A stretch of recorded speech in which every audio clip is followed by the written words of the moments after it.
So where do you kind of see the future of live performance going, especially for like independents and things? Yeah, I mean, the reason I'm in live music is because I think the audience is part of the show. Yeah. The environment is part of the show. Yeah. And the experience that you gain from that is the greatest benefit that we can get for a very low cost in our society, in my opinion. Yeah. So how do you create those intimate experiences where people feel safe, they feel welcome, they feel connected to the artist, they can hear not only the music, but maybe the fingers sliding on the guitar strings. Like, how do you get that real, goosebumps feel in any environment? And so that's the kind of the shows that we're looking to create.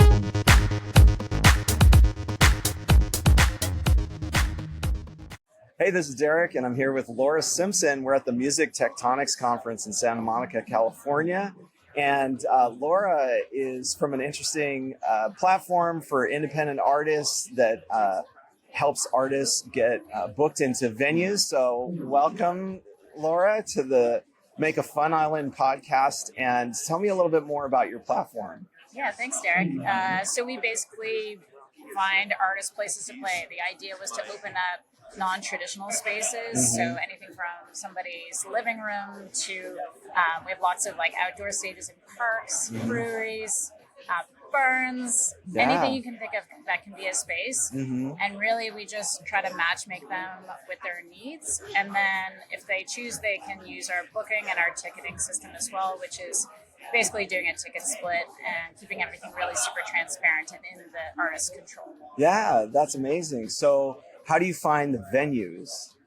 So we work specifically with the artists to do outreach because it's in the artist's best interest to find the stages. Yeah. So we work with them as ambassadors. They help spread the word. Yeah. We also find a lot from the audiences. So people who come to our shows, we always pitch them on, hey, do you have a space that you could open up? And so we recruit a lot of people through our audiences as well.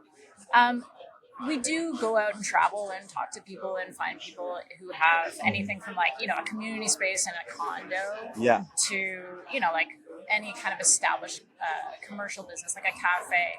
Usually it's a space that their primary reason for being isn't to put on live music, but they're looking for something to bring people in the door, increase foot traffic, create community.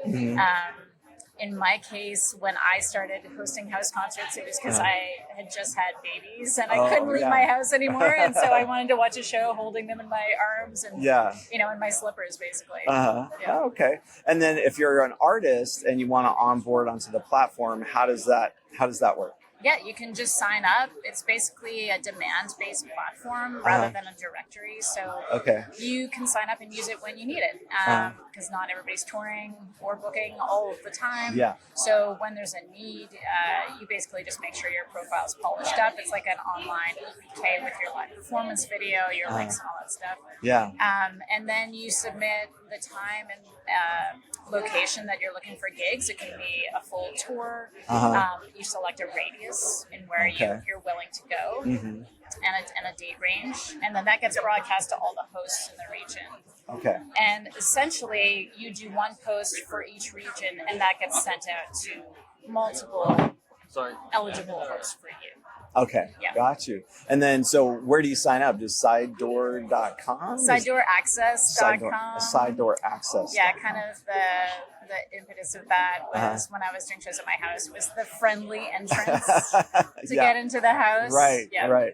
And then how does the whole, like you said, you have ticketing. So how does that work for the artists and how does that work for the venue? How does that relationship work? So in the past, I think a lot of these shows were really under the table. You never knew how much you were going to make ahead of time. Yeah. People were taking a risk on doing these shows.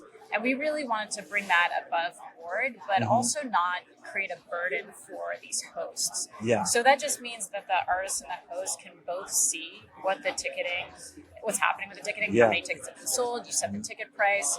You can do different ticket tiers. You also have control over refunds, cancellations. It's all in the hands of people producing the show, and we're there to support that. And all the money is held in escrow, so that it's completely protected until the show is complete, and then it's paid out directly into people's accounts. So you're not managing money. And it gives a real sense of security for the artists when they go out on tour, where they can actually see how much they're going to make at any given show ahead of time. Yeah. And then where do you think live music is going? We talked just before we started recording, we talked about like virtual concerts, that kind of thing. So where do you kind of see the future of live performance going, especially for like independents and things?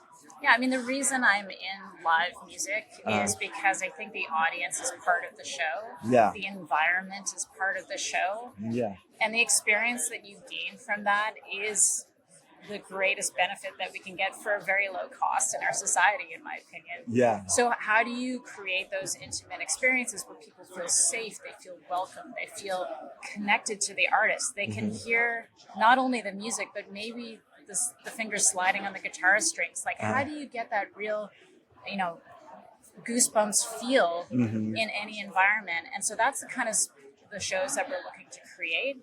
Yeah. And I think there's an availability there to get into live streaming where you're giving an immersive experience to an external audience, as long as you have an internal audience to maintain that energy between the artist and the people in front of them. Yeah. Okay, great. All right. So go check out sidedooraccess.com. And if you're an artist, just definitely register. If you're a venue, this is a great place to kind of find some good artists and find new markets for your venue and attract a crowd. So, all right. Thanks, Laura, for being on. Thank you so much, Derek. I appreciate it.